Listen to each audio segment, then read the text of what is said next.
Welcome to VCR, a vintage cinema rewind. We're bringing old movies to new viewers. I'm Blake. I'm Jason. And I'm Michael. And this is part 2 of the Dirty Dozen, where three misfits try to recount a movie as spoilerful as possible. And we're all dirty, too. Yeah, Like, all look of at us us. have not shaved in a little while. Yeah, And I can yes. smell Michael from here. Yep. Oh, Sorry. brutal. I could smell him from here. That's impressive. Yeah, this is Jason's choice film, partially in light of your interest in Charles Bronson's filmography. And I gotta say, I really enjoyed this one. I'm glad that you brought this to the table.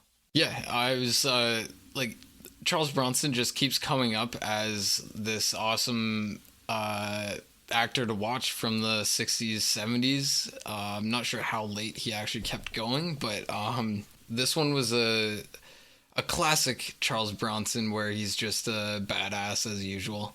And that's always enjoyable when you're looking for something old-timey and war-like. This is a good one. You know what my favorite Charles Bronson moment from the movie was? When, this is spoilers, right? Yeah. Oh, yeah. I guess we should say that, like, this is full spoilers. Full and spoilers. Yeah, if you are interested in this movie and if you, like, I think this is a pretty good movie that holds up pretty well for the most part, you should check out our primer episode before you listen to this episode, where we're going to talk about everything, assuming that you've seen this movie at this point. Okay. Go, shoot. My favorite Charles Bronson moment for the movie is, so he's alone in the bathroom taking a leak, and these two other soldiers come in to rough him up and get information out of him.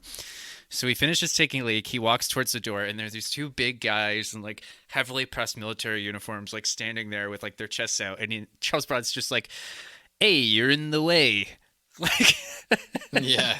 so not intimidated at all. Like, Yeah, and even as he's getting like the shit kicked out of him, he's just throwing out quick little quips to rile them up, because he's like, I don't care about this. Like, you're not hurting me, really.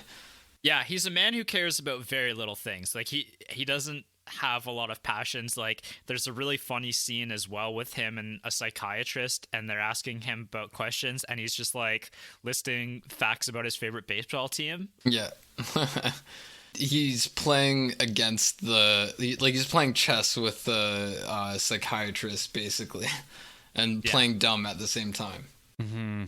So I think where we start with this conversation is we start with in front of the camera and work our way back. Where I really want to do it with this film, I think, is break it into the three chunks, the three acts of the film, and kind of discuss each act in detail. And where I really want to start is I thought this was such an interesting approach with the film to start with a hanging, because it kind of like instantly kind of wakes you up and you're like paying attention, because you're like, what is happening? What's going on? Like, it unsettles you and kind of puts you in this position of like looking of where like who you should be grabbing onto or latching onto as the main character of the film, or where the story is going. It kind of makes the threat of execution loom over the whole movie. Yeah. Yes. Yeah, it's not just like a trivial part of the plot. It's like it starts off with, this is real. You could even mirror that with the most recent Suicide Squad movie, where everybody's got like the things on their neck where if they do anything bad, they're gonna have their heads blown off or something like that kind of thing. It's a little bit more subtle than that, but there is this, like you said, this constant thread of like, if you step out of line, you're going right back to the executioner's chair. Yeah. And what's interesting is that it's kind of an all for one mentality. Like, if any one of them steps too far out of line, they're all going to be executed or sent back to their cells. Mm-hmm. It's, I don't know when the prisoner's dilemma, like, thought experiment came out as like a philosophical thing, but this is basically the prisoner's dilemma. If any of them fuck up, it's all of them like on the line. And it's interesting because we talked about Franco in the last episode, and like the first scene where we really see the prisoners working together is Franco tries to escape, so Vladislav and Jim Brown and a couple others just come kick the shit out of him and bring him back. Yeah. And then there's the great line where Vladislav's, the major sees, he's like, what happened? And Vladislav's like, slipped on a bar of soap.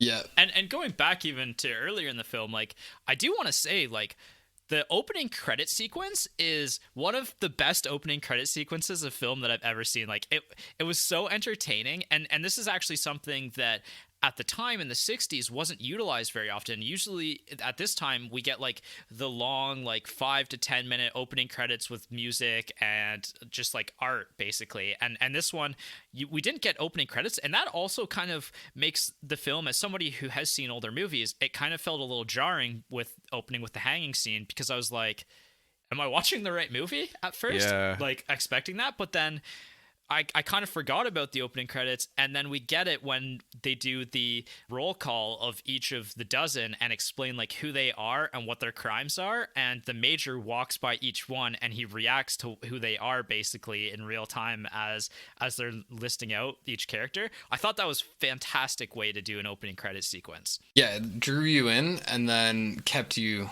there. Like that initial, like from the execution to this intro to each of them. That was fun. It was fun. This movie is fun. Like, this movie is, it's kind of got a really, let me rephrase. This movie is very charming, which is something I admire a lot in movies. Like, remember when we talked about Die Hard, and there's just a lot of little flourishes that make the movie pop. Like, I don't know. There's that great scene where they find out that the two guys who roughed up Vladislav are part of this other general's unit. So they start whispering down the line, like, those are the guys who beat up Vladislav. So they're like, those are the guys who beat up Vladislav. Those are the guys who beat up Vladislav. And then Maggot turns to Vladislav and said, those are the guys who... Then he just looks away. Yeah. Finishes his smoke. Yeah, like the movie is just filled with so many comedic parts. Like it's a fun movie, but it's also a very funny movie at the same time. The other part of like the first part of this movie that really draws you in is like Lee Marvin's portrayal of the major. Like he's so disenfranchised with the military at this point, and you know, like he sees problems and is able to come up with solutions that are unorthodox and aren't necessarily in line with what the military wants or expects, but ultimately what they need, kind of thing. Yeah, and they recognize it too. Yeah. And that's why they recognize him for this role. They're basically like, we're so sick of you and like sick of your shit, but like this is ultimately the perfect position for someone like you to lead this task force. He's the only man for the job. Yeah. And it helps him bond with his men in that they're all pissed off and they hate the military, and he's kind of in the exact same boat. Like he's just as irritated and annoyed as they are. But they've, like all of them, they've kind of accepted their place in the military-industrial complex, essentially, right? The one thing that really surprised me, just jumping forward a bit, is that I didn't actually realize the major was boots on the ground, part of the mission. I was actually kind of surprised by that. I was like, "Oh, you're going too? All right, like cool." Same with the like the staff sergeant or whatever his name, Sergeant Bowen or something. Bowen, Yeah, the military police officer. What I'll say about that actually is, like, I was expecting the major because they did bring that up several times, and they basically said, you know, like, if you don't have your team fully on board and like ready to operate under you, then one of them's just going to kill you the minute you turn your back on them, like during the mission kind of thing. But it was the military officer that really surprised me that he was there. So I did a little digging into that, and I guess online the consensus with that is that he essentially was a requirement to be there because they were all still technically prisoners. And as we see during the mission, he's not an active participant in the mission. He's more just like overseeing that nobody steps out of line, really. Interesting. That makes kind sense. I didn't really consider that, but that's an interesting point. He's just kind of a lookout, like during the mission. Yeah. So the second part of the film, like the second act, is really the run-in with the Air Force, the pre-mission party, and the war games. Actually, you know what? In the first part, we haven't talked a little bit. I was going to say, like, it's really cool how they use the name of the Dirty Dozen and how that kind of comes to be, right? I wish he looked at the camera though. Yeah. He's like they so basically they just don't let them shower and shave for a bit, and they're like, well, boy, you really are a dirty dozen. Yeah, because this is where Franco revolts because they're using cold water, and then the major is like, you know what? If they don't want that, that's fine. But then he's like, secretly in the back of his mind, he's like, it's so nice to see these guys finally come together on something, and like I can use this, and I can do this, and he even says at one point too, he's like, I don't even think Pinkley's ever shaved with anything but cold water in his entire life before. Like some of these guys have never experienced that, but because Franco is complaining about it, and then the leaders of the group, Jefferson and Bronson I'm just going to use Bronson's name. Vladislav. Vladislav. Because those two recognize this as, this is really like where we might have some wiggle room. Like there isn't really anything we can do about this. And this is where we can come together maybe as a group to essentially fight the man. But like that's an important stepping stone in the team starting to operate together. And the major acts on that. And then like you said with the military police officer, like when he calls him the Dirty Dozen, like he doesn't quite wink at the camera, but he is winking at the camera while he says it. Like he's got a big dumb grin on his face while he says it. It's a little cheesy, but yeah. But also like you liked it. I was into it. Yeah.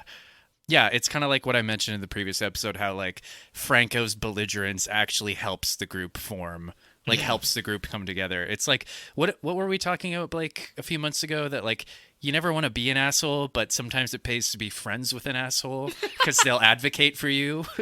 Yeah, that's why I'm here. Appreciate it. In that first act, you see like a few different character developments. One of them is with Posey, the big man.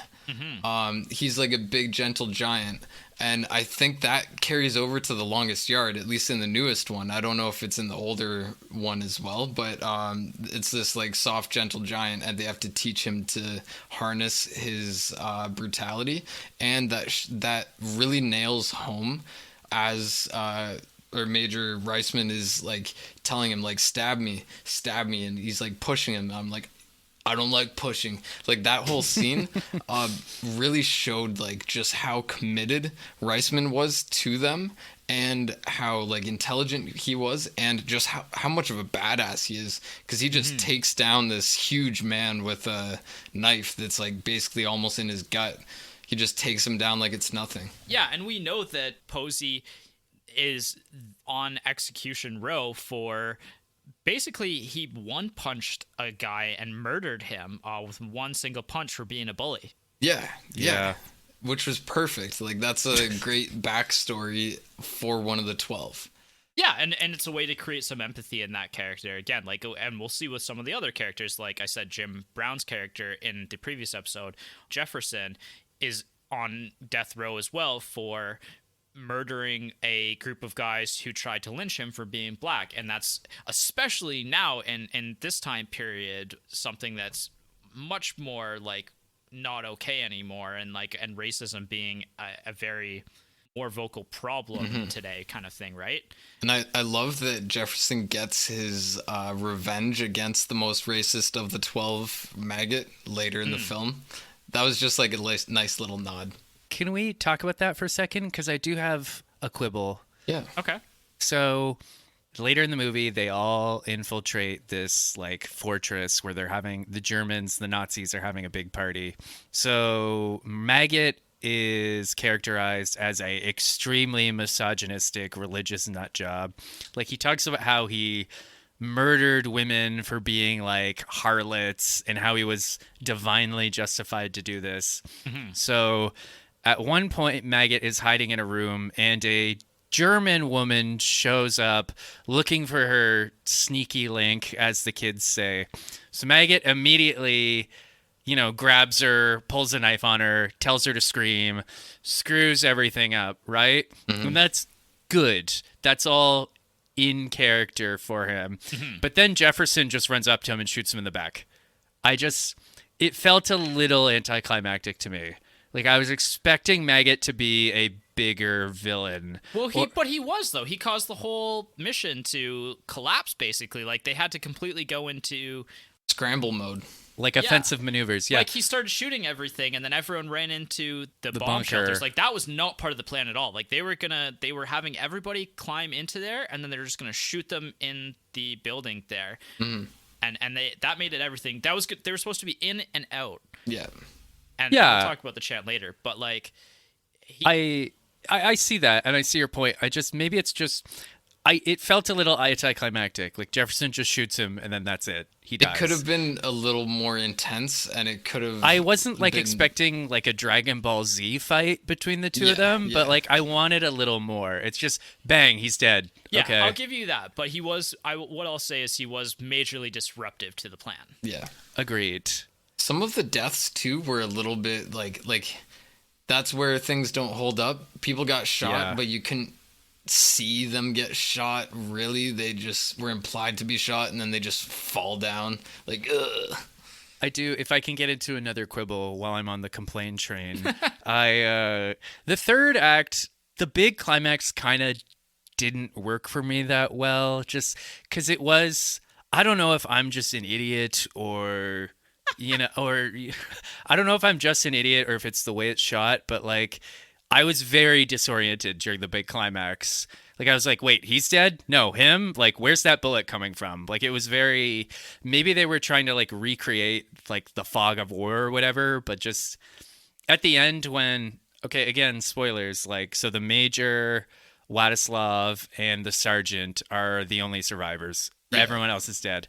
At the end in the hospital, I was like, wait, he's the only survivor? Like, it's just these guys? Yeah. Like, it really threw me, I guess. Yeah, and I'll concede that one to you for sure, because they actually don't show. There are two characters in particular whose deaths they don't really show, and they also don't really make reference to it during the final fight scene, and that's a common complaint online, is that there are 1 to 2 characters, and Posey's one of them, that we technically don't see ever die.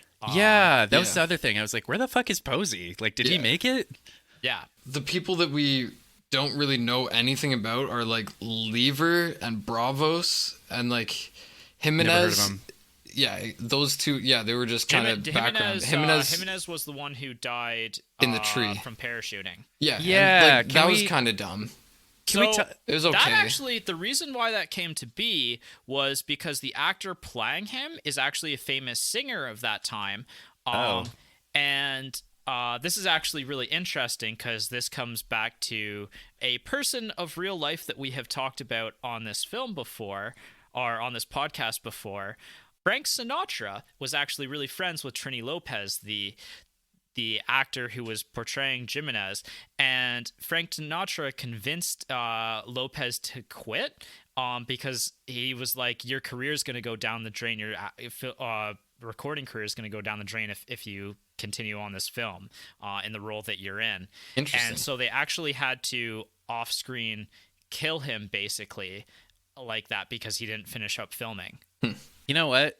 So just in the context of the movie itself, they all parachute down, and then there's a moment where they're like, where's Jimenez? He's like, oh, he got caught in a tree and snapped his neck. And they all just kind of like, well, we got to move on. And like, I thought it was going to turn out to be a trick. Like, I thought maybe Charles Bronson. A little bit. I thought Charles Bronson had like a trick up his sleeve, like a way for them to get out. But no, he just died off screen. Yeah. And like, it doesn't ruin the movie. It adds to the callousness a little bit. I guess this movie is so callous that it can't even be bothered to show the death. And I guess that I guess it was kind of unavoidable. Like the actor dropped out, whatever. Yeah. But it is kind of just like, oh, okay. Well, there's one.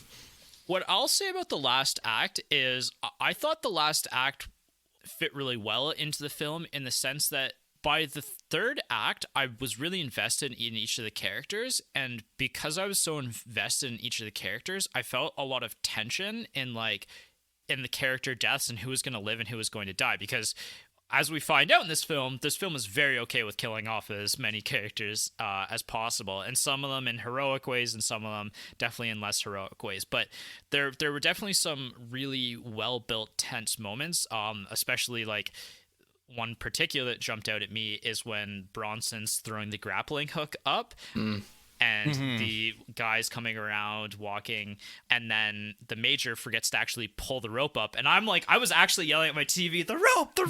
Yeah. And then he's like, whisper, he's like, damn it, I forgot to grab the rope.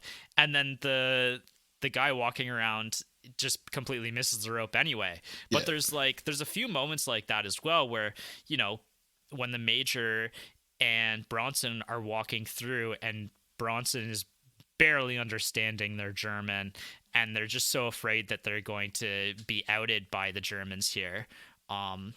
There's some really good tension building in this last act, I think, that, and like I said, I really cared about most of the characters, so I was really worried for a lot of them.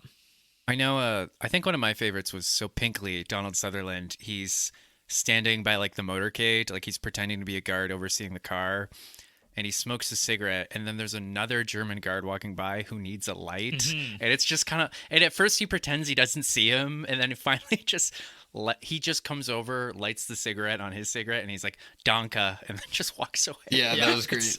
So like, Yeah, and like you're worried at that point that something's going to go wrong there, kind of thing. And then like Maggot's betrayal as well was like a really tense moment, because you knew that at that point he was going to betray the group, and especially leading up to the acts of this. And we haven't talked at all about the second act, but maybe this is a good point to segue back to that. There's a lot that happens in the second act that affects the group and affects the group's relationships with each other and the Major. And one part of that is actually the party scene before they go off to execute the mission. And essentially the Major buys them all a bunch of booze and hires a bunch of prostitutes to have a night with them, which is very much a no-no in the military. Yeah. I would say probably at the time, too, for like a modern audience, they'd be like, or for an audience back then, they were probably like, oh, they are a dirty dozen. oh my lord. How dirty can they be? No, they were probably acting like Maggot up in the guard post. Like, you're turning this movie into a den of sin. Yeah. Well, and that's a really great scene as well, because like I said, it kind of foreshadows Maggot's betrayal of the group. And it's really intelligent of the Major to put him on guard duty during this so that he can't come down and harm anybody. Yeah. But the other part of the second act that's really exciting, and this is what takes over the second act, is the rivalry with the Air Force. And we get one of the great scenes of the movie, which is them arriving at the Air Force to do practice parachuting. And we learn that the Air Force general has a beef with the Major. And so the Major, basically, they're like, oh, where's your general? I want to meet him, kind of thing. Like, we're all out here to salute him, and we want you to inspect our troops. And the Major goes to the back of the truck where the dozen are, and he's like, all right, who wants to be a general? And everyone's like, what? And he's like, Pinkley, why don't you be a general? And everybody just starts laughing because they know that this is just going to be like an absolute gong show, right? Right. And this is like, again, this is one of the standout moments of the film, is Pinkley just like basically bumbling through. Like he just stumbles through the ranks, and he's like walking like he doesn't want to be there, kind of thing. And then we get one of the greatest quotes of the entire movie. When he stops at one of the men in the Air Force, and he says, where are you from, officer? And the officer, like, very cheerily goes, Madison City, Mississippi, sir. I had to rewatch this scene today because Donald Sutherland's face, it goes from like this bright, cheery, like smile, and he just kind of like goes dumb, and then he kind of frowns. He's like, never heard of it. And at that point, like, just everybody bursts out laughing. I was laughing out loud. Like, I probably giggled to myself for like 2-3 minutes after that, because it's just such a great line. It's so disruptive to the entire military exercise at this moment too. Oh man. I also liked how Pinkley was like, very pretty, Colonel, very pretty, but can they fight? Can they fight? Yeah. He really takes to the position pretty well. Yeah, and that's where, like, it's like you see more of like Donald Sutherland's range of acting, if you want to call it that. Like, he really, because we thought he was like completely dumb before, but you kind of are learning that he's not that dumb. He just kind of is simple, but he's actually like, he knows what's going on. He's got it together. Like, he can think on his feet. Yeah. And then after that, like, with all of the tension that this creates between the dozen and the Air Force basically goes to their self-built training facility. And I said that really weird. Self-built training facility. Facility. But anyway, so they go there, and for whatever reason, I don't know if it's actually mentioned why the major isn't there when they show up there, but the major isn't there, and he gets there and sees that the Air Force is there interrogating them on what's happening, because they don't know when they go to the Air Force that this is a bunch of criminals using their resources to be trained. Yeah, this is like a secret mission. Yeah. Super secret. Yeah. And then we get like basically the dozen take out the whole Air Force with the major's help kind of thing at the base, which is hilarious in its own right. Like how they steal all the guns and they like, rough everybody up with permission of both the military, police, and the major. But how much problems that creates for them. And this is really like, building up to the tension of the second act of like, the mission is almost canceled at this point in time, right? And so at that point in time, the major, just by like just the smallest amount of luck, somebody kind of agrees with his stance at this point in time during the meeting where they're about to cancel it, and they're like, you know what, let's see what like his group can do. And I think he says something like, my men are worth 10 of your men, and I want to prove that. That whole little mini mission to prove their worth was so fun. That was easily the highlight of the movie for me. Yeah, Absolutely. they just make a mockery of like everything that the Colonel Dasher Breed or Everett Dasher Breed. Yeah, they just make a mockery of his soldiers. Yeah, and they just do it in such an unorthodox way, but like it's so intelligent, right? Like the majors got them all thinking outside of the box, essentially. I love the scene where the squad is split into two, and the one squad with Charles Bronson, they're there with the observer, which is like a general who's just watching, and like they're like, all right, boys, armbands, and they just put on a different color armband. The observer says something like, you can't do that, can you? And he's like, don't worry, we'll put the other ones back on later, and they just move along. Yeah, and like another great part of that is like the general who's overseeing the war games realizes that what's happening and what the major's group is actually doing, and like he's like trying to contain his laughter, and then he leaves because like I don't know if he's just like he doesn't want to ruin the surprise, or if he's just like doesn't want to see the embarrassment of the other general this group when the major's team wins, when the dozen win. Yeah, I really loved that from that general as well. Like that was awesome to see him trying to keep his calm, and then also when the general that's with the group, he gets like pushed off the truck, right. And then he runs back and is just laughing his ass off as they've captured Yeah. Colonel Breed. Yeah, really. That the scene where they like they handcuff a soldier and a doctor to a tree, and the doctor's like, hey, there's an actual medical emergency, like I'm needed somewhere. They're like, yeah, don't worry about it. Like jeez. Yeah, that's the callous attitude of this movie. Just yeah. There was a line by Major Reisman that I think like nails his character. Is he's like, I'm not very interested in embroidery, only results. That's right. Like he like brought that to the team. Like all you have to do is get the results. So that's where they really had that thinking outside the box. And working so well as a team too, right? Yeah. Like everybody's on board and on the same page as to what they need to do to accomplish their mission. And that's really important to the final mission. And where I want to say there is like, they have this count off, and that was actually something that they developed really early on in the making of the film, is the count off here. And so I don't know if you guys know what the count off is, but I've got it here if you want me to say it. But yeah, okay, you start. I can't do it off the top of my head. 1, down to the roadblock, we've just begun. 2, the guards are through. 3, the Major's men are on a spree. 4, Major and Winslaw go through the door. 5, Pinkley stays out in the drive. 6, the Major gives the rope a fix. 7, Winslaw throws the hook to heaven. 8, Jimenez has got a date.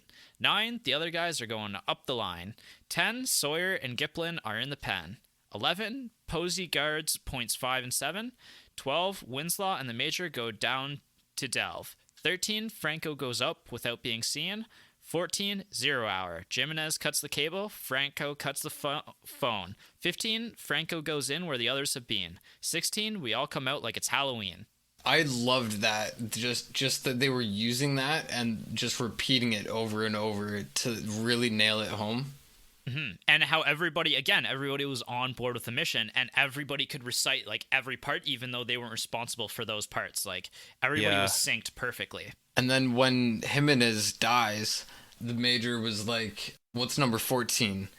And they recite it without Jimenez in it because Jimenez cuts the cable, Franco cuts the phone. They changed it like instantly to Franco cuts the cable, Franco cuts the phone, or something like that. Mm-hmm. Yeah. So it worked. Like that plan of just memorization worked. Yeah, and then on the flip side as well, though, like the group were able to also improvise as needed, which is part of like where the Major's strengths were as the leader of the group ultimately too, right? Because things, as we saw, did not go right at any point in time. But boy, did they come up with a counter plan. Like just so all the German officers hide in the bunker and they decide to just find the air vents and just start chucking grenades and gasoline down there. That's where if you're going to throw criticism at the callousness of this movie, like they murder everyone, both women and generals, in a pretty terrible way. Like that would be an awful way to go. Yeah. And that was actually, like I said, one of the main criticisms when this movie came out. And Lee Marvin actually had a really good point. He has a quote here when he was asked about it. He said, "Life is a violent situation. It's not just the men in the chalet who are Nazis. The women were part of it too. I like the idea of the final scene because it was their destiny to it was their job to destroy the whole group and maybe in some way speed up the demise of the Third Reich. We glorify the 8th Air Force for bombing cities where they killed 100,000 people in one night. But remember, there were a lot of women and children burned up in those raids." Yeesh. And that's kind of the point that the director was making as well here, is like war is hell, and you have to sometimes do horrible things, or sometimes horrible things are done in the name of war. And what I thought was most interesting about this as well is because all of these were convicts and criminals, they almost get like a little bit more of a pass to do this, right? Like if these were a bunch of white knights going in and doing that, I think we would feel more conflicted about this. But because they're the Suicide Squad. What if they were a bunch of Jew Nazi killers? Yeah. Yeah. Well, and in that case as well, like comparing to Inglourious Basterds, they feel more justified in doing something like that. Like, exactly. And that's where this film really compares. Like, you really can draw the comparison between this and Inglourious Basterds is in the third act when they indiscriminately murder a bunch of generals and women to complete their mission. Mm-hmm. And some of the parts that I liked about Charles Bronson's character is like he was like such a 007 when he was in the chalet or chateau. Like he dispatched the 4 Germans that came up along the road right when they got there, just so like quick and efficiently, like just with the silencer. And then once the alarm started ringing later, he just took out the guy who was on the radio. And like in that moment, he actually did like a James Bond slide into action and shoot like down the barrel of the gun, like, that James Bond thing. So yeah, that was extra fun too. The critique that I have with the end of the film, the last act, is actually I think that the film could have potentially ended with at the chateau basically, and the way everybody died. I thought it felt more abrupt being at the hospital afterwards and basically being like, congrats boys, you did it. Yeah, that's kind of the other thing is they never talk about an escape plan. They're always just like, we'll improvise. So then we've got the sergeant, we've got the major, we've got Charles Bronson, and we've got Franco on the car speeding away. Franco gets shot and dies, and then like smash cut to the hospital. Yeah, it's like, whoa, okay. Like, yeah, it just felt abrupt for me. That's my small critique of the third act. I guess each of us has a small upsetting point. Actually, and going back a step here, I wanted to talk about some of the deaths as well. Like, was there any particular character that any of you guys were most upset about dying? They didn't die in a way that allowed you time to be like, oh no.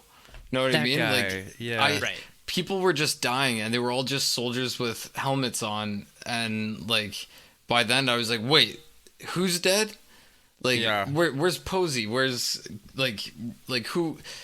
Things definitely got really chaotic. Yeah, sure. like who's the guy who got shot through the forehead by the sniper or whatever? It was a little too chaotic to give you the satisfaction of feeling something for your favorite characters dying. Yeah, there's no like slow-mo or like zoom in on the eyes or like big music stings. It's just like, oh, Pinkley got shot and he's dead. Well, and that part of that as well is I think like, especially with like the 6 who were less important to the film, like their characters, as abrupt as their characters were, or as unfleshed out as their characters were, their deaths were also similar to that. Like for me, the death that stung the most personally was Jefferson's death. Like, Yeah. when they basically were like, okay, somebody's got to be here to throw the grenades in, Yeah. and we're gonna start the truck. Like, it also somewhat felt like slightly unnecessary too, because like they could have just waited for him and then hopped in the truck afterwards. Same with the two guys on the boat. Like, why were they trying to start a random motorboat? Like, that was Yeah. ridiculous. They were under the bridge, it looked like. The tank that they were driving. Like, what was the plan there? It was a little ridiculous. Yeah. I wanted something a little more like the more recent All Quiet on the Western Front. Like, if, like, how people were dying in that. That might have been, like, obviously they can't pull off the same things that we can now. But there could have been a little bit more. I would have also liked more breathing room at the end. Like, at some point, it wasn't until after the movie was over that I was like, oh, I guess Charles Bronson is the only surviving Dirty Dozen, right? Like, I know this isn't a sentimental movie or anything, but like, I would have liked a little more at the end. Like, even just Bronson being like, oh, I guess I'm the only one left, or blah, blah, blah, blah, blah. I Yeah, don't like know. a little bit more time to reflect kind of thing. Yeah. And they kind of try to do that with like over the credits. They show like all the characters who died, but like it feels a little like hollow and rushed, I guess. Yeah, I agree with that completely. It was like, it felt like the third act was, they just threw it all together and had to cut a bunch of stuff because it was already a 2.5 hour movie. Yeah, or maybe they were starting to run out of money at that point, so they just had to rush through it. But Yeah. not to say it's bad, but it's definitely No. It's definitely not the high point of the movie, like it could have been. you know what it is? It's the exact opposite of The Last Temptation of Christ, where that movie had a terrible second act. This movie had a great second act. I agree. Like, and that's really the best part. Although, like I said, I thought the tension building onto this final act was really well done. It's just things were maybe a little too chaotic to be able to follow at times. Mm-hmm. But it kind of ended it with a bang in an okay way. Like, Yeah. pretty Yeah. good. Not reneging on what I just said about the ending, but like I did love Charles Bronson's final quote at the end. Like, what is it? Like, ugh, killing generals becoming a habit. Yeah, Yeah, right yeah. after the generals have left, after like being like, "You guys did such a great job," kind Yeah, of thing, and like right. showering him with praise after he's on death row essentially. Like, he's definitely disenfranchised with the whole thing at this point, right? Yeah, and then he lifts up his newspaper like a grumpy dad at the breakfast table. Like, just, I don't want to talk about this anymore. So, yeah. Flawed, but still pretty good. Yeah, he said killing generals could get to be a habit with me. Yeah. That's also partially a callback to like why he was in there to begin with, right? Like, he was in there for shooting a deserter essentially who was running off with their medical supplies when he was trying to keep his task force alive, kind of thing. And in that frame, like, that's awful. Like, again, you can empathize with him because he was trying to do the right thing in a sense, but and this is where the major says to him, he's like, well, there's your problem, you got caught. Like, you should have had no witnesses to that. All right, so moving into sequels, prequels, and reboots, as well as a little bit legacy of this film, I think as well is a good time to talk about this. So this is based on a novel from 1965, which in its of itself is actually based on some real life events that happened during World War II. The Dirty Dozen is actually, interestingly, based off of a group of specialists called the Filthy 13, who were an Air Force division in the U.S. military. And there was a lot of similarities between the two groups. The only notable difference between the two groups, or the biggest notable difference, is they were not criminals. They were an actual group of military soldiers who actually were charged with going into doing a highly dangerous behind the lines mission. They were quite rambunctious. The party scene with the hookers was something that actually happened. The fact that they refused to shave and shower, that's why they were named the Filthy 13. Like, they share a lot of commonalities with that. They also, I've seen this photo of them like long ago where one of them is painting war paint onto the other, and they both have mohawks. So Yes. Wow. yeah, that's that classic photo it's from June 5th, 1944. Yes. Interesting. It's so cool to be able to, like, you know, even if there's only grains of truth, to really call back to the stories of the soldiers in World War I and II and their stories, kind of thing. I think that's really important. You know, like, this film isn't fully representative of what happened, or even like fully authentic of like what military and what World War II is like. But you know, this also there has to be entertainment value to this too, right? And this movie is entertaining. Like, Yeah. it succeeds in what it tries to do. Absolutely would agree. And the film itself, so sequels to this film, there's actually several TV movies that come out in the 80s, which is quite a few years after. But we get The Dirty Dozen, The Next Mission, which again stars Lee Marvin. And after that, we get several other films, The Dirty Dozen, The Deadly Mission, and then The Dirty Dozen, The Fatal Mission. Those TV movies actually star Maggot's actor as the general. So he reprises a separate role in the films. Huh. A real Mad Max kind of situation. Yeah. And we actually potentially have a remake of this coming out at some point. It was announced in 2019 that they were going to do a remake of it. I couldn't find any news about it online, though, beyond that. So I don't know if COVID kind of... Kiboshed it. yeah. I don't know if Or kibosh even is a potentially word. the competition with, like, the Suicide Squad, right? And the new one. Yeah. Yeah. It's kind of interesting. Like, we did Mad Max a couple months ago, and it was so surreal seeing, you know, the stuff that Fury Road did, but earlier versions of it in Mad Max 2.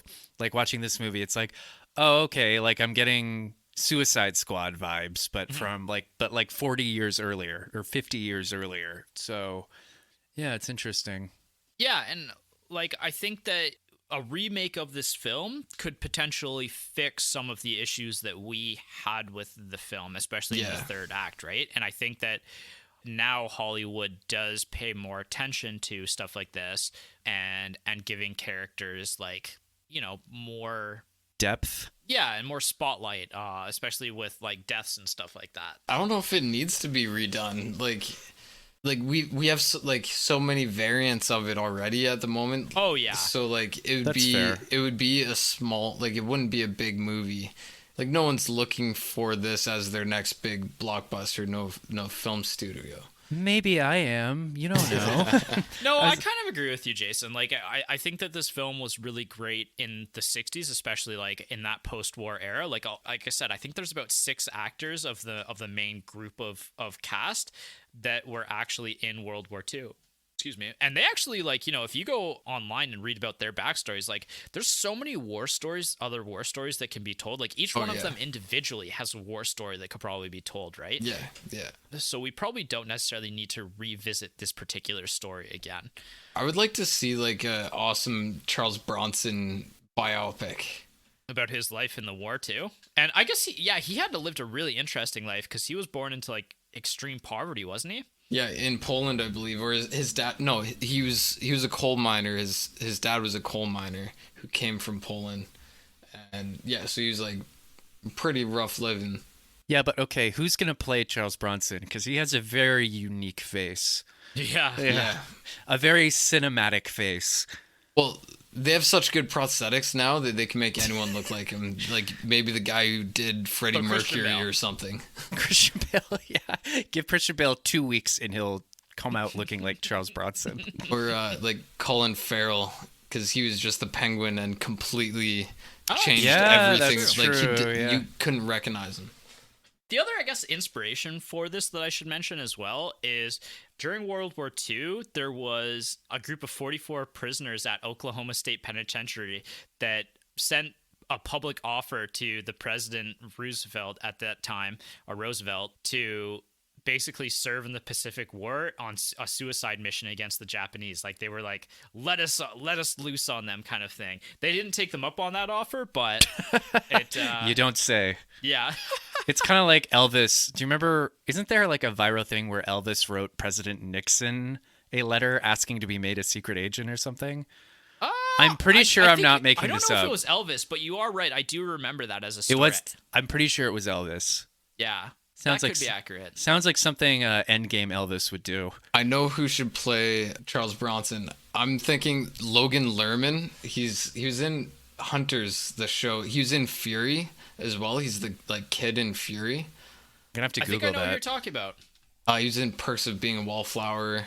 He's in Hunters. He's gotten like it's more one of his more recent roles. He with his long he's too hair. pretty boy. No, with his long hair and like he could pull it off, especially with prosthetics and stuff.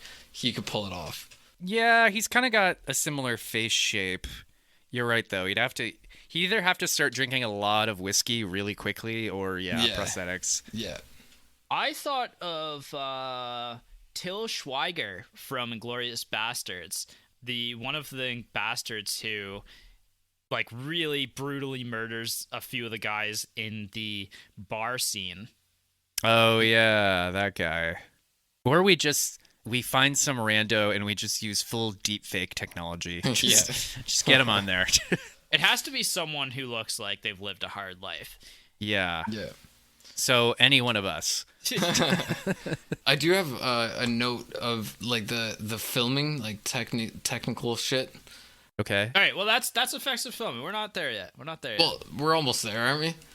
Yeah, we're getting there. Okay. I want to talk a little bit of the legacy actually of this movie too, and like where it slots in, and also a bit of the times too, because this movie comes out in the midst of the Vietnam War. Like, and Mike, you and I did Platoon. I almost did Platoon again. Platoon.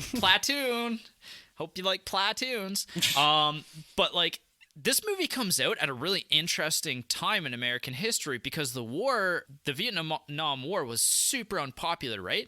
And so this film, in a sense, kind of glorifies some of the violence that so much of America was against at this point in time. And so there's an interesting contrast here. And it's funny because this movie did really well. It was one of the highest grossing films of 1967. But at the same time, there were some underlying ideas that would have really rubbed a lot of people the wrong way. But at the same time, this film also kind of is counter military, bureaucratic, like the system kind of thing, right? Like all of these characters are kind of acting against the system or are criminals of the system. So this movie is really interesting, and the history of when it came out is fascinating to me. That makes sense though, because I mean, this movie portrays the military as so brutal, and I'm going to use that word again, callous.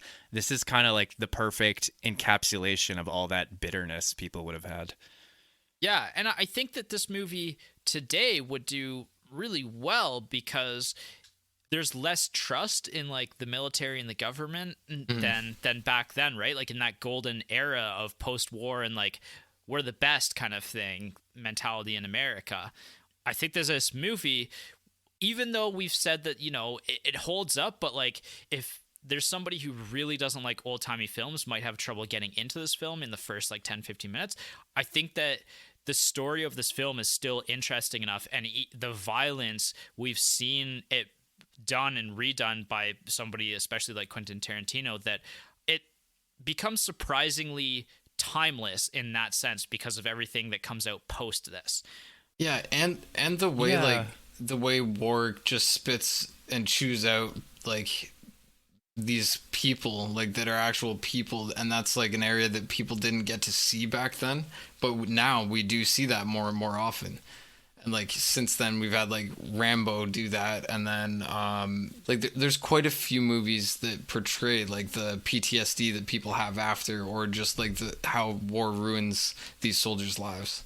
Yeah, really. It's relatable now. That's a nice touch, is that in the first second, well, in the scene in the movie when he's meeting the prisoners for the one time, they're all introduced as numbers. Right. Yeah. And even Franco kind of, when the major asks him, what's your name? And he just says, like, number 11. Like, it's kind of like, you've dehumanized me. Like, Number 9. Up yours. Yeah. Yeah, number 9, right. And- Sorry, Franco. Oh, and that comes up again. No, it was number 11. It was number 11. Oh, up yours, Jason. Oh, Vladislav's number 9, and Pinkley is number 2. Oh, man, I lost my whole train of thought there. You said it came back up later, and that's where Pinkley is like Yes. being Oh, that's When the right. Air Force comes in. yeah, Right. Again, like throwing it back in the face of authority a little bit. yeah. Yeah, it's like, you dehumanize me. Well, guess what? I'm just a number to you, so... Yeah. Yeah. Yeah. It's really interesting because the film is a very anti-authority film when you really look at it. And I was reading, like, some people brought some really good points about how this film almost often films it in like a prison sort of framing with some of the camera shots. Yeah, interesting. So we've been talking about Quentin Tarantino a lot, and I was said in the primer episode that there's a direct connection here to the Inglourious Bastards especially, and the connection's actually not as direct as you might think. I had to do some digging into this. So this film, I said, had some sequels to it, and there's a potential remake. There was actually an unauthorized remake made in Italy several years after this film. It's actually called The Inglourious Bastards from 1978. Ooh la la. Which is a loose remake of this film. And then Quentin Tarantino obviously ripped the title of that film, and The Inglourious Bastards is heavily inspired by that, and they actually, like, there's several callbacks to that film, which is in itself a callback to this film. Wow. You know, that's the indirect connection to this movie. As well, there's Once Upon a Time in Hollywood, one of the films that what's his name? Leonardo DiCaprio's character stars in. The 14 Fists of McCluskey is an homage to this film and the brutality of this film. And it's also an homage to Inglourious Bastards because of like how Quentin Tarantino's worlds kind of, you know, combine together. Yeah. I can feel myself aging trying to wrap my head around that. It's really interesting, actually. And, Yeah. you know, this is a thought that I've had before for the podcast is I think this summer we're probably going to do, or I personally want to do, a parody of the Jaws series in Piranha, because it's considered one of the greatest parodies of all time.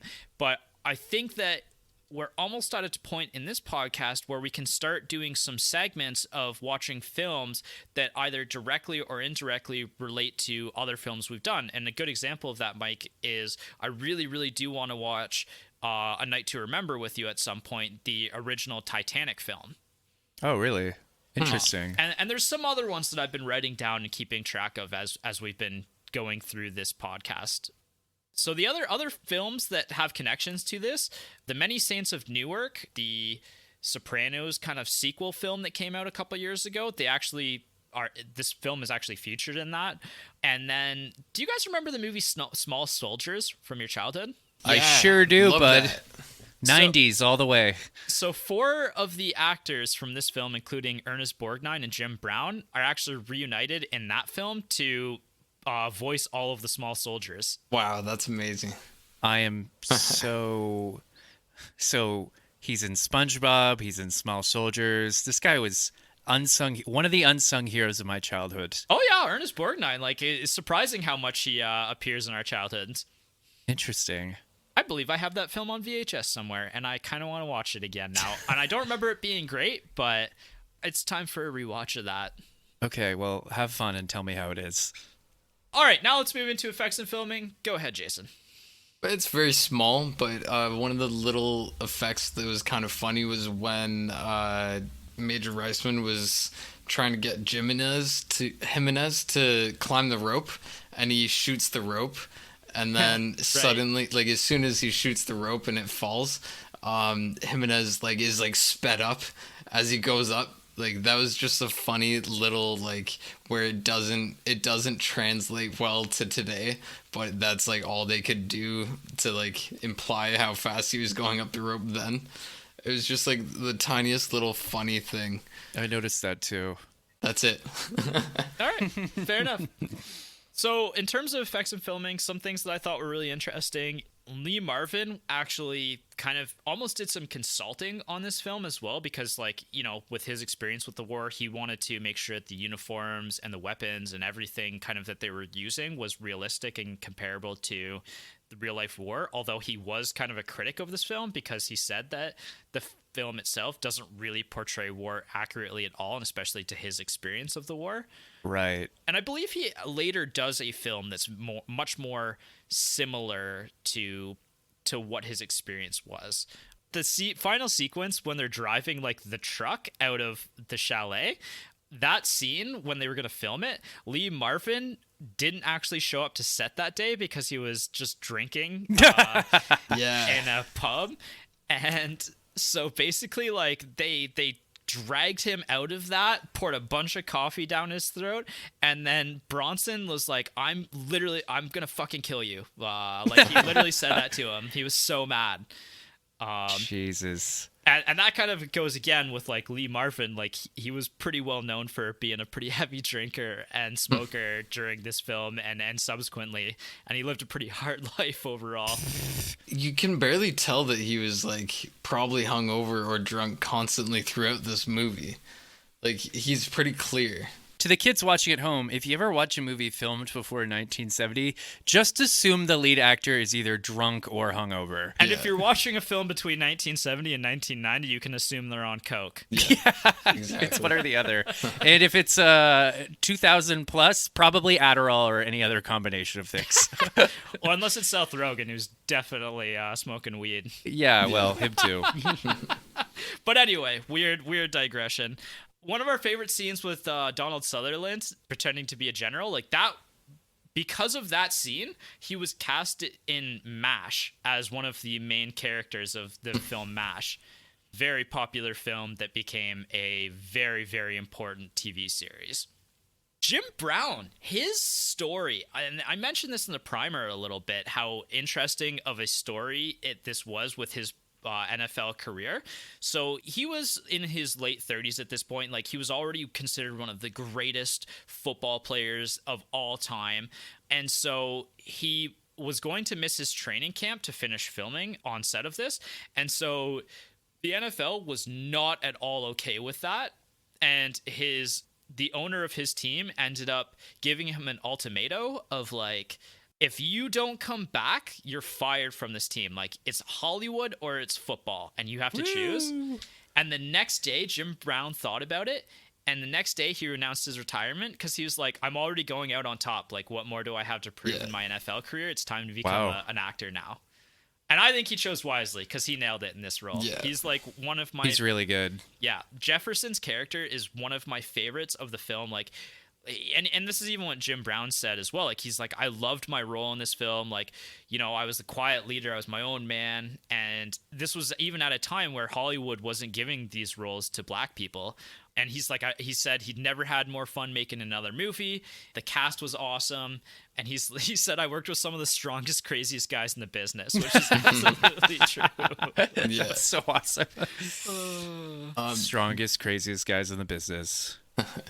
Jim Brown, Ernest Borgnine, and Donald Sutherland played in another movie a year later too. So like it obviously worked well for him to transition with this big movie.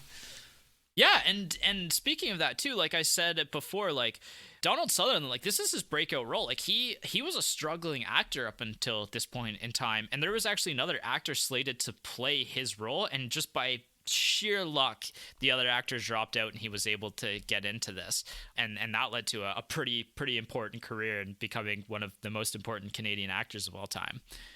Robert Aldrich, the director, was told that if he cut out the scenes of Jim Brown dropping the hand grenades down into the bomb shelter, that he would probably be nominated for Best Director for an Oscar. Wow. And he chose not to because his thought was that war is hell and that he wanted to show that and not spare. Would it have been that much better if they just shot them all? Well, I mean, in the original idea of the plan, I don't know if they were going to shoot all the women, but like, you know, they were there and they were doing stuff. And like Lee Marvin said as well, you know, like they're not absolved entirely of their roles. Like they were married to some pretty dastardly people. So that makes sense. I wonder what else was in the Oscar contention for 67. This movie did actually win an Oscar. It won for Best Effects and Best Sound Effects. John Cassavetes was nominated for Best Supporting Role. I was going to bring that up. Yeah, Franco. Yeah. That makes sense. Would you guys consider him, though, the best performance in the movie or like Oscar worthy? The best actor. To me, the best actor was Ernest Borgnine, Mermaid Man. Yeah. I thought his performance really brought it home. It was good, but it wasn't like essential. I think Lee Marvin was it for me. Like, I personally think Jim Brown is like kind of a breakout role. Like you could say Jim Brown or you could say Donald Sutherland really, really crushed it in their roles, especially like considering how this was their, you know, the movie that put them on the map kind of thing. Yeah, they bet a lot on it. Yeah. I think I got to give it to Lee Marvin if I'm going to give it to somebody. Right. Although John Cassavetes, like he did, you know, he really committed to the role. And that's where I think he does deserve it because he gave the audience something they probably hadn't seen before. Whereas you have seen a Lee Marvin type and you've seen like all these other types. But that's where like Franco's character was the like I think that's why he won, was because he gave them something different, like the like controlled chaos craziness vibe. It might have been like a new phenomenon or something like that with how he acted that. I don't know at the time, but or like a villain who's on your side. Yeah. Well, Anti-hero. On your side in massive air quotes, but yeah. No, actually, like watching this movie, I kind of mentioned this in the last episode. Like he's almost like in some ways he's the most useful member of the group. Like he brings people together, stealing all the cars. Yeah, like he's crushing it. Even though he doesn't fully understand maybe the implications of his actions always, other people can see the usefulness in him, right? Yeah, like he was an effective tool to be used by the right people. An instrument. Yeah. He was kind of a tool too, though.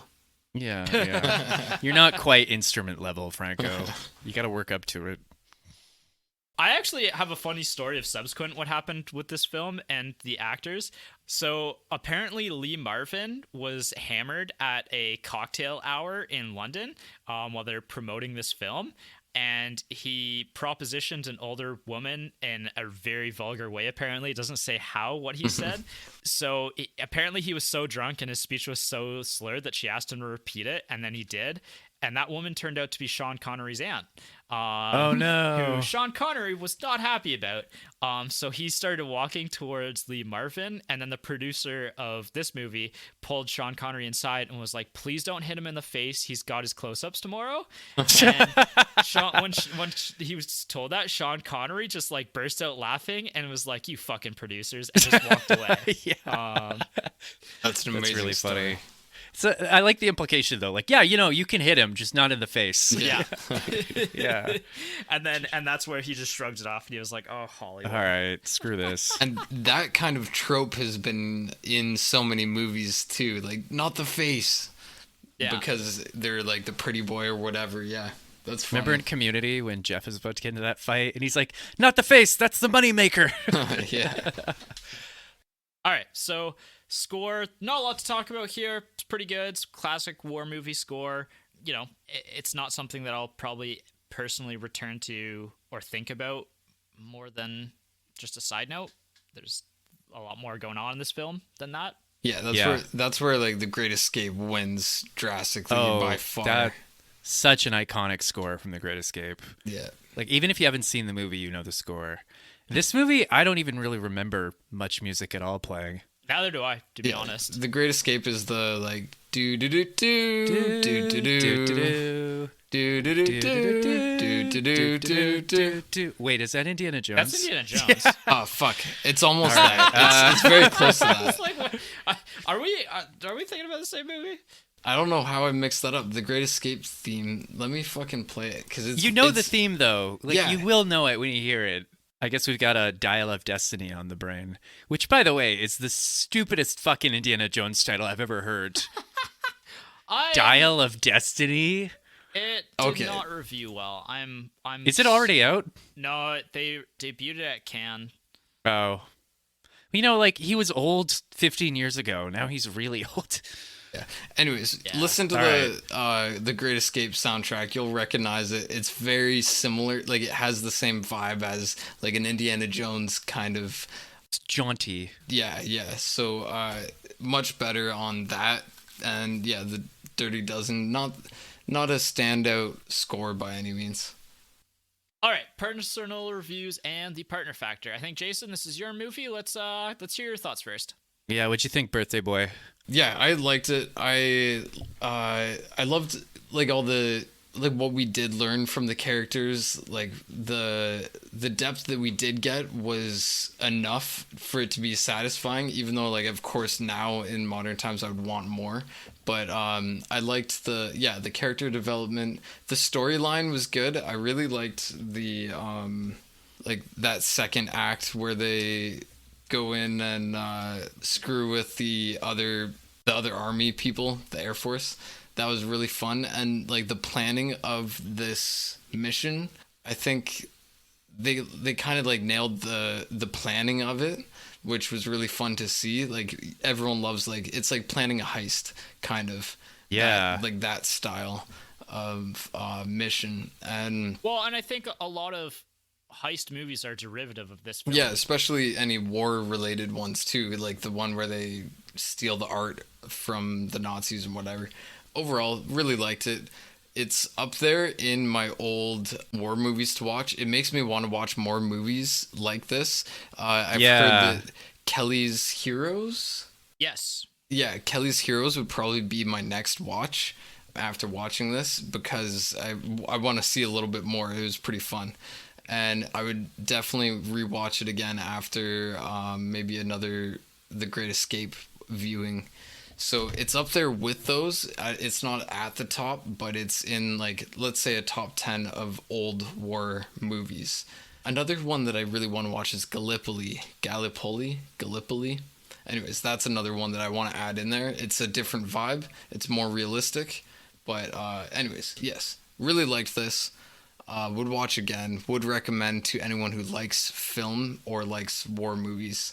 You kind of have to be able to. It's not necessarily a war movie either. Yeah. It's not like a hardcore war movie, but the setting.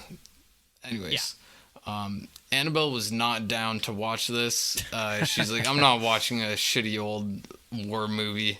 Like it was, and I think it was good that she didn't because the parts that dragged a little bit, that's what would take her out of it. She has big problems with pacing. Like pacing has to be right for her to watch, and this wasn't one of those movies. It was so close to being modern, but it just doesn't quite land it with pacing in a modern era.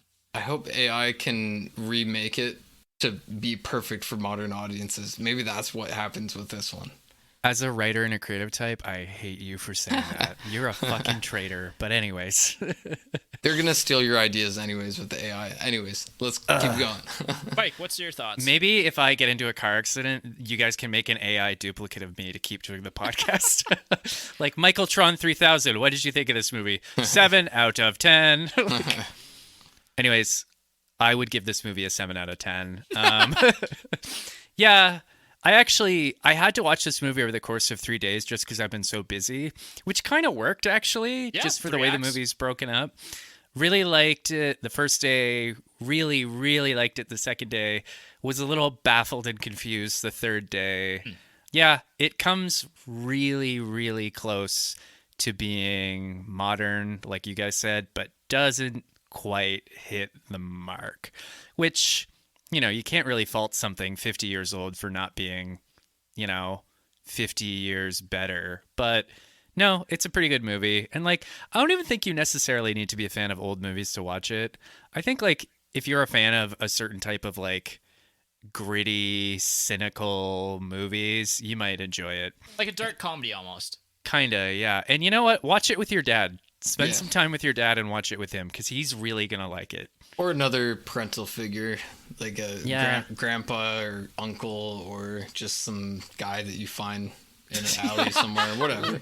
Yeah, just find a slightly older man with gray hairs and just watch the movie with him, and he'll probably really like it. Yeah, you guys have a lot of fun together.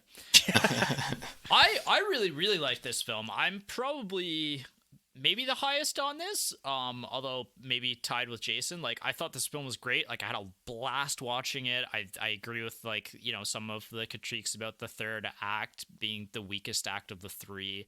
Definitely returning to this. Like, it was just so entertaining. I got so caught up in the characters, and, you know, there were characters that I didn't want to die. Again, I was somewhat confused by who died and who didn't. Jim Brown's character really felt like an unnecessary death to me.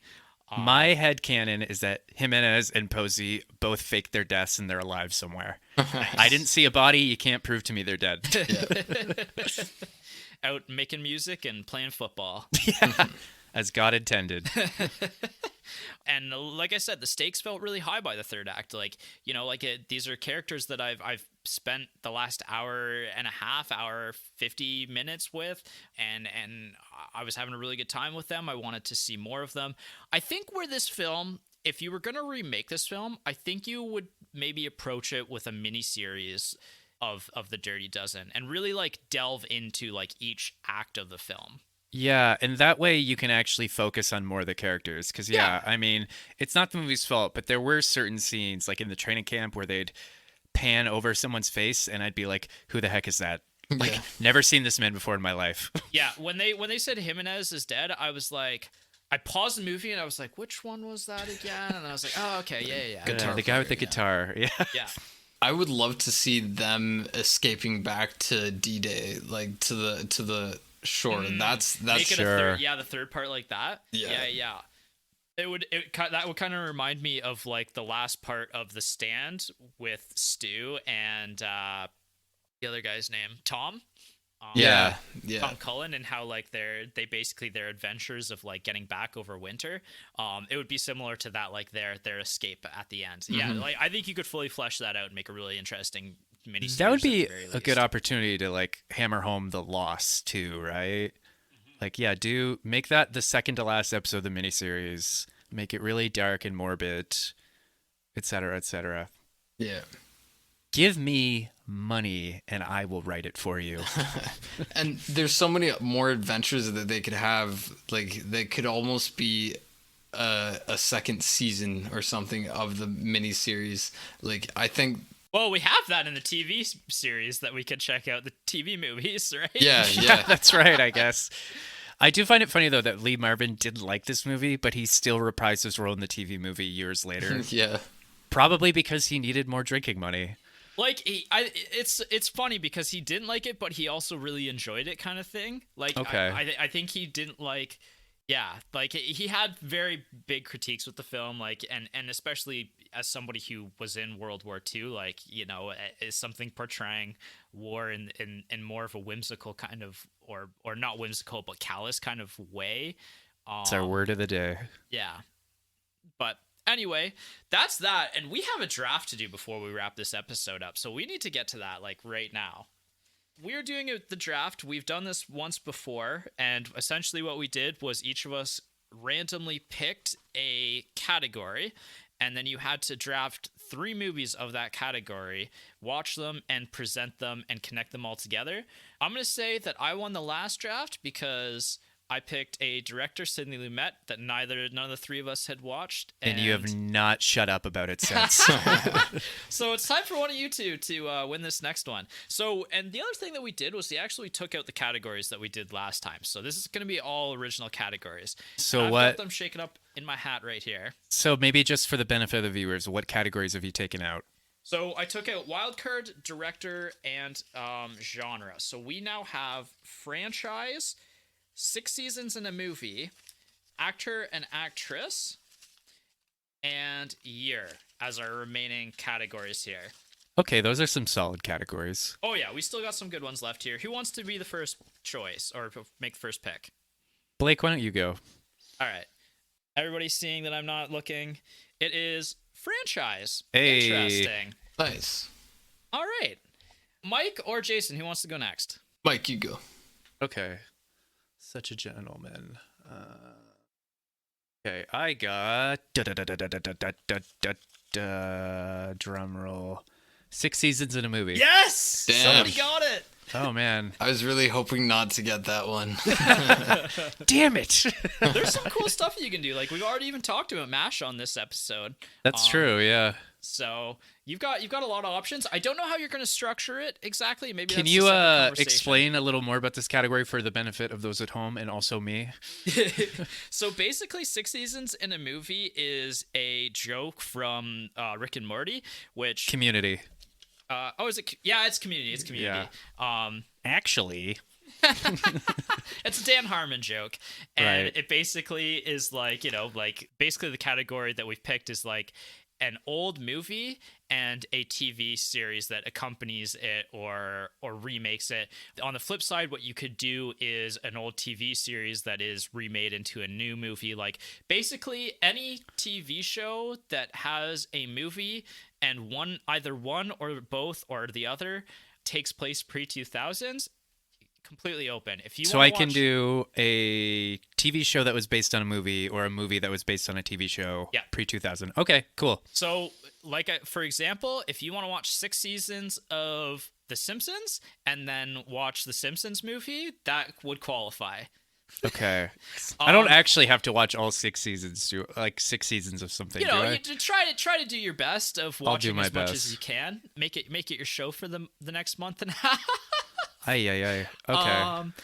But if the show, alternatively, if the show only has like 3 seasons, then that's fine. It's basically like the spirit of the 6 seasons choice. in a movie kind of thing. Okay. Yeah. All right, I do will mine. embody the spirit. Okay. All right. Who do you want picking it, me or Mike? You just do it. All right. It is actor, actress. Actor, actress. That's pretty fun. Okay. I'm down for that. Yeah. So a movie of 3 people. Maybe it's an actor and an actress together. We'll see what you come up with. Like a cat dog situation. Do the Gyllenhaals. Oh, that'd be fun. How many movies are they in together? I don't know. I just threw that out there. I believe it'll be coming out either in early July or at the second part of July. We'll talk about that separate, I guess, but something to be excited about going forward. Awesome. And that is it for the episode. Yeah, thanks for listening, everybody. It was a fun little ride. Yes. Happy birthday, Jason. Oh, thank you very much. Turning 30.